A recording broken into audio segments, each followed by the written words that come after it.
सरकार किसानों की मांगे पूरा नहीं करना चाहती। ये सरकार कॉरपोरेट के दबाव में काम कर रही है।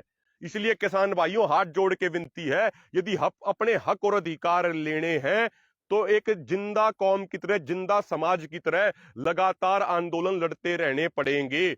हमारा फायदा आंदोलन लड़ने से होगा। जब हम शांतिपूर्वक तरीके से अपने हक और अधिकार के लिए आंदोलन लड़ेंगे, सड़कों पर बैठेंगे, संघर्ष करेंगे, से हमारा फायदा होगा। इसलिए कमर कस लो।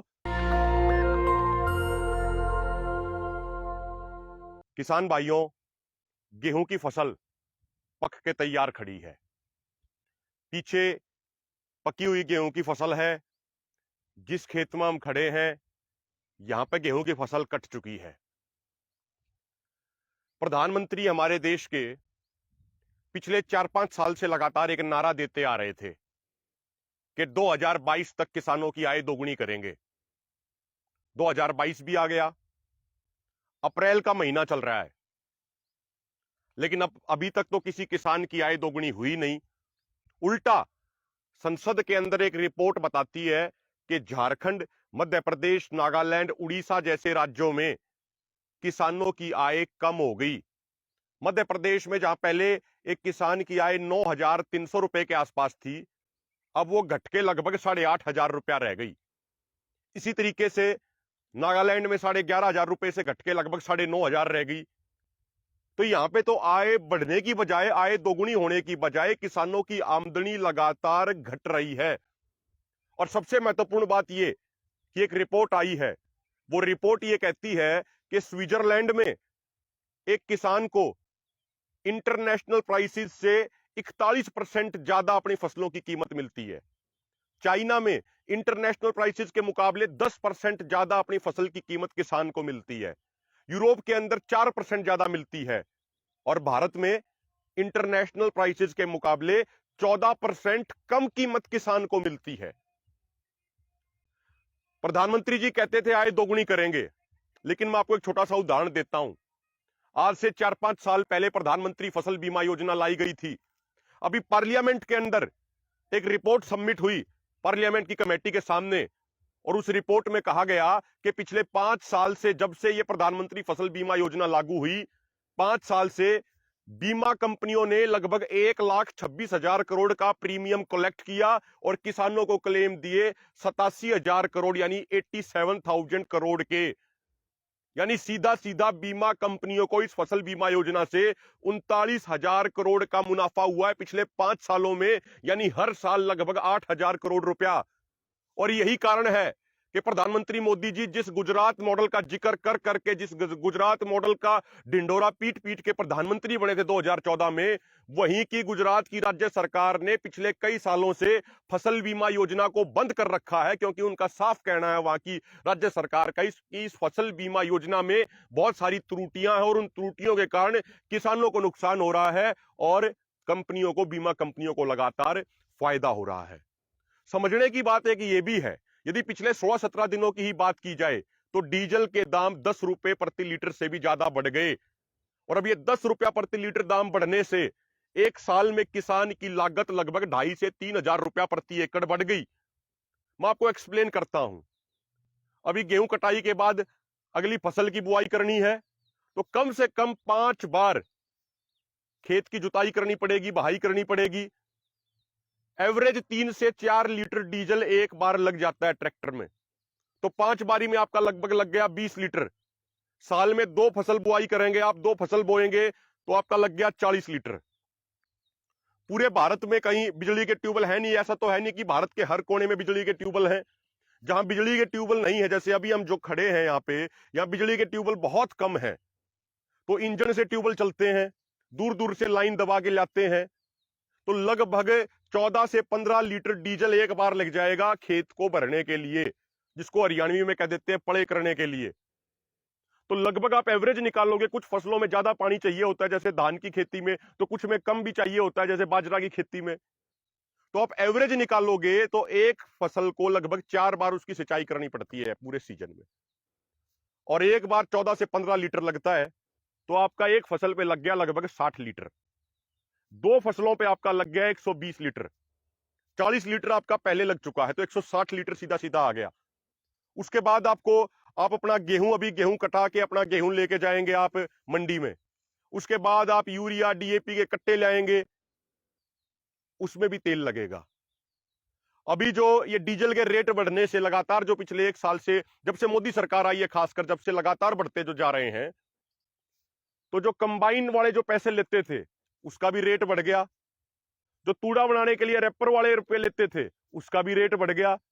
तो कुल मिला के पेस्टिसाइड के भी दाम बढ़ गए। तो आप मोटा मोटा हिसाब किताब लगाएंगे तो लगभग 200 लीटर डीजल जो किसान वैसे यूज करता है वो 10 रुपया प्रति लीटर बढ़ गया, 2000 वहां पे बढ़ गया, उसके कंबाइन के वो बढ़ गए, उसका रैपर का बढ़ गया, सारी चीजें उसकी लगातार बढ़ गई, पेस्टिसाइड महंगे हो गए। तो 2,500 से 3,000 रुपया पर ईयर प्रति एकड़ किसान की लागत बढ़ गई सिर्फ मात्र पिछले 17 दिनों में।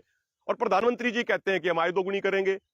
पिछले सीजन के मुकाबले अब की बार इन्होंने गेहूं का रेट बढ़ाया 40 रुपया क्विंटल, धान का भी 40-50 रुपया बढ़ा दिया। तो आप अब की बार तो वैसे भी गेहूं की प्रोडक्शन कम है, बेमौसम बारिश के कारण फसल बहुत खराब हो गई, प्रति एकड़ 40 से 45 मन निकल रहे हैं। तो आप 16 क्विंटल का भी एवरेज मान के चलेंगे, 16 गुना 40 करेंगे तो आपका लगभग 650 रुपया बढ़ गया एक फसल में। आप दोगुना करेंगे तो आपका 1300 हो गया, चलो उसको और बढ़ा के 1500 मान लेते हैं। तो इन्होंने जो एमएसपी बढ़ाया सरकार ने, उससे किसान को फायदा हुआ पूरे साल में प्रति एकड़ का 1500 रुपए। लेकिन मात्र पिछले 17 दिनों में जो डीजल के दाम बढ़ा दिए उससे किसान की लागत बढ़ गई 2,500 से 3,000 रुपया प्रति एकड़। तो किसान तो लगातार घाटे में जाता जा रहा है। और लगभग 1990 के दशक से, जब से ग्लोबलाइजेशन, लिबरलाइजेशन, प्राइवेटाइजेशन की ये नीतियां आई, उन नीतियों ने किसानों को पूरे तरीके से बर्बाद कर दिया। साथियों, ये सरकार जो दावे करती है वो सिर्फ कागजों तक इनके सीमित रहते हैं, सिर्फ भाषणों तक सीमित रहते हैं सरकार के दावे। हरियाणा में इन्होंने पिछले साल भी कहा था कि 72 घंटे के अंदर किसान के खाते में पैसे पहुंच जाएंगे। पिछली बार बहुत सारे ऐसे केसेस हमारे सामने आए, 72 दिन बीत जाने के बावजूद भी किसानों के खातों में पैसे नहीं पहुंचे। जब किसानों ने एक जगह प्रदर्शन किया तो वहां पे प्रशासन ने बताया कि भाई हम 72 घंटे जब काउंट करेंगे जब किसान का गेहूं गोदाम में पहुंच जाएगा या फिर साइलों में पहुंच जाएगा। समझने की बात यहां पे यह है कि भाई किसान मंडी में दे आया, उसके बाद ये लोड करेंगे, फिर वो गोदाम में जाएगा, फिर अनलोडिंग होगा। तो सरकार कह रही है वो अनलोडिंग हुआ होने के बाद गोदाम में लगने के 72 घंटे बाद हम भेजेंगे। 10-15 दिन लग गए वहां जाने में, उसके बाद 72 घंटे यानी 18-20 दिनों में किसान की पेमेंट आएगी। अब समझने की बात यह, स्कूलों में एडमिशन चल रहे हैं तो किसान कहां से अपने बच्चों का एडमिशन कराएगा, कहां से उनकी फीस भरेगा? किसान ने जिसकी उधार ले रखी है वो कहां से चुकाएगा? अपनी अगली फसल की बुआई की तैयारी करनी है, उसके लिए पैसा कहां से लाएगा? ये प्रधानमंत्री जी बार बार बोलते हैं डिजिटल इंडिया बना दिया। तो हम इनको एक बात कह रहे हैं, भाई जैसे ही गेट पास कट गया, उसकी तुलाई होगी उसकी, तो आप तुरंत किसान के खाते में पैसे क्यों नहीं भेज देते? सारी चीजें ऑनलाइन हो जाए। भाई गेट पास कट गया, तुलाई होगी, आप उसके खाते में सीधा पैसा भेजिए। आप क्यों 20 दिन, 25 दिन, 30 दिन, 2 महीने आप लगाते हो? जब किसान के हक की बात आती है तब तो आपका डिजिटल इंडिया काम नहीं कर पाता, डिजिटल इंडिया का मिशन। लेकिन जब कंपनियों को फायदा पहुंचाने की बात आती है तो सारे डिजिटल मिशन काम करने लग जाते हैं। तो ये सरकार की जो नीतियां है, जो सरकार की ये मिशन है, सरकार के अभियान है, इनसे किसानों को फायदा क्यों नहीं होता? क्यों नहीं किसानों के लिए डिजिटल इंडिया मिशन के तहत सरकार ये घोषणा करती कि भाई आपका मंडी में गेहूं आते ही तुरंत आपके खाते में पैसे पहुंचेंगे? क्यों नहीं सरकार ये बात करती? और सबसे महत्वपूर्ण बात, अब की बार भाई रूस और यूक्रेन के बीच में युद्ध चल रहा है, उसके कारण भारत के अनाज की डिमांड खासकर यूरोपियन देशों में बहुत ज्यादा बढ़ गई है। जो सरसों हम बाहर से जो इंपोर्ट करते थे, यूक्रेन से जो सरसों आती थी, वो भी बंद हो गई है। इसलिए सरसों के दाम भी अब की बार किसानों को अच्छे मिल रहे हैं।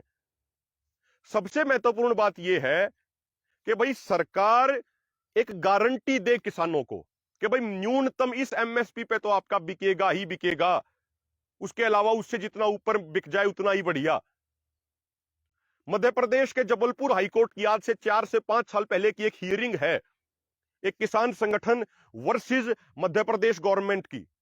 उसमें हाईकोर्ट के जजेस ने साफ लिखा अपने फैसले में उन्होंने क्लियर कट ये बात मेंशन की है कि किसी भी एपीएमसी मंडी में किसी भी फसल की जो पहली बोली होगी वो एमएसपी से नीचे नहीं हो सकती। यानी जो पहली बोली होगी वो एमएसपी या एमएसपी से ऊपर ही होगी। तो सरकार उन चीजों को लागू क्यों नहीं कर रही है? अभी एक मध्य प्रदेश के ही किसान की एक जानकारी आई, 4.5 क्विंटल उसने लहसुन बेचा और उसको कितने रुपए मिले? 458 रुपए। उसमें तो उसका किराया भी पूरा नहीं हुआ, उसमें तो उसकी लागत की तो बात छोड़ ही दीजिए, उसमें उसकी मजदूरी और किराया ही पूरा नहीं हुआ, तो वो क्या करेगा? तो साथियों, जो इनके ये दावे हैं आय दोगुनी करने के, ये सारे फर्जीवाड़ा है। अभी एनएसएसओ की रिपोर्ट कुछ दिन पहले आई थी, वो रिपोर्ट कहती है कि पिछले 5-6 सालों में किसानों के ऊपर कर्जा 47,000 रुपए से बढ़ के 74,000 रुपए प्रति किसान हो गया। जो आज से 5-7 साल पहले जो किसान के ऊपर कर्जा था, एवरेज एक किसान के ऊपर, वो 47,000 रुपया था, और अब बढ़ के ही सरकार के राज में वो 74,000 रुपया हो गया। फसल बीमा योजना के माध्यम से कंपनियां मौज लूट रही हैं, किसान लगातार पिसते जा रहे हैं, कई कई महीने तक किसानों को मुआवजे के लिए धरना देना पड़ता है। और हरियाणा सरकार तो क्या कहती है कि भाई जिसको मुआवजा मिल जाएगा उसको क्लेम नहीं मिलेगा, जिसको क्लेम मिल गया उसको मुआवजा नहीं मिलेगा। अरे भाई, उसने जो बीमा करवाया किसान ने, वो तो अपनी जेब से पैसे दे के उसने अपना बीमा कराया, मुआवजा है वो सरकार दे रही है, तो इन दोनों चीजों का आपस में क्या लेना देना? आप मुआवजा दीजिए किसानों को, जहां उन्होंने अपना बीमा करवाया वहां से उनको क्लेम मिलेगा। तो ये सरकार ऐसा क्यों कर रही है? कुल मिला के बात यह है कि सरकार की नीति और सरकार की नीयत में खोट है। 9 दिसंबर को सरकार ने कहा था कि हम एमएसपी पे कमेटी बनाएंगे। पहले इन्होंने ये बहाना बनाया कि अभी चुनाव चल रहे हैं, आचार संहिता लगी हुई है, इसलिए हम कमेटी नहीं बना सकते, जबकि हमारा संविधान कानून ये साफ कहता है कि आचार संहिता लगभग 5 जनवरी को लगी थी और ये एमएसपी पर कमेटी बनाने की घोषणा तो 9 दिसंबर को की थी सरकार ने लिखित में। तो जो घोषणा पहले हो चुकी है उसको इंप्लीमेंट करने में कोई दिक्कत नहीं होनी चाहिए थी इनको। चलो कोई नहीं, चुनाव भी खत्म हो गए, रिजल्ट भी आ गया, नतीजे भी आ गए, लेकिन आज तक वो कमेटी नहीं बनाई। जब एसकेएम ने उनसे पूछा कि भाई, जब एसकेएम के पास मैसेज आया कि आप अपने कुछ नाम दे दीजिए, तो एसकेएम ने एक जिम्मेदार संगठन होने के नाते ये पूछा कि भाई आप जो कमेटी बनाने की बात कर रहे हैं, कमेटी की कंपोजिशन क्या होगी, उसका मैंडेट क्या होगा, उसकी टर्म्स एंड कंडीशन क्या होंगी, उसकी चेयरमैन उसका कौन होगा, उसका टाइम फ्रेम क्या होगा, क्या उसकी रिपोर्ट कंपलसरी होगी सरकार के लिए लागू करना या नहीं होगी, कौन कौन उस कमेटी में शामिल होगा, कैसे वो काम करेगी, आप ये बताइए हमें। 2 बार ईमेल भेज चुके हैं, सरकार की तरफ से कोई जवाब नहीं आया अब तक। अरे भाई, मान लीजिए कोई आपको किसी कमेटी में बुलाए तो आप ये तो पूछोगे ही ना कि भाई कमेटी कैसे काम करेगी, कौन कौन कमेटी में होगा, क्या कमेटी का टाइम फ्रेम होगा, कौन कमेटी का चेयरमैन होगा। लेकिन सरकार को उसमें बताने में भी समस्या आ रही है। समस्या क्यों आ रही है? क्योंकि सरकार की नीयत में खोट है। सरकार किसानों की मांगे पूरा नहीं करना चाहती, ये सरकार कॉरपोरेट के दबाव में काम कर रही है। इसलिए किसान भाइयों, हाथ जोड़ के विनती है, यदि अपने हक और अधिकार लेने हैं तो एक जिंदा कौम की तरह, जिंदा समाज की तरह लगातार आंदोलन लड़ते रहने पड़ेंगे। कोई पार्टी सत्ता में आ जाए, हमारा फायदा कोई पार्टी नहीं करेगी, हमारा फायदा आंदोलन लड़ने से होगा। जब हम शांतिपूर्वक तरीके से अपने हक और अधिकार के लिए आंदोलन लड़ेंगे, सड़कों पर बैठेंगे, संघर्ष करेंगे, उससे हमारा फायदा होगा। इसलिए कमर कस लो, कभी भी एसकेएम की कॉल आ सकती है। जब भी एसकेएम मीटिंग करेगा, आगे की घोषणा, आगे की योजना आपके साथ साझा की जाएगी। जय जवान, जय किसान, जय भारत। नेशनल दस्तक की आपसे गुजारिश है कि अगर इसको बचाना चाहते हैं तो नेशनल दस्तक को सब्सक्राइब करने के लिए रेड कलर के सब्सक्राइब बटन को दबाएं, फिर बेल आइकन की घंटी दबाएं। नेशनल दस्तक को बचाने के लिए बहुत जरूरी है कि हर खबर को शेयर करें, लाइक करें, कमेंट जरूर करें।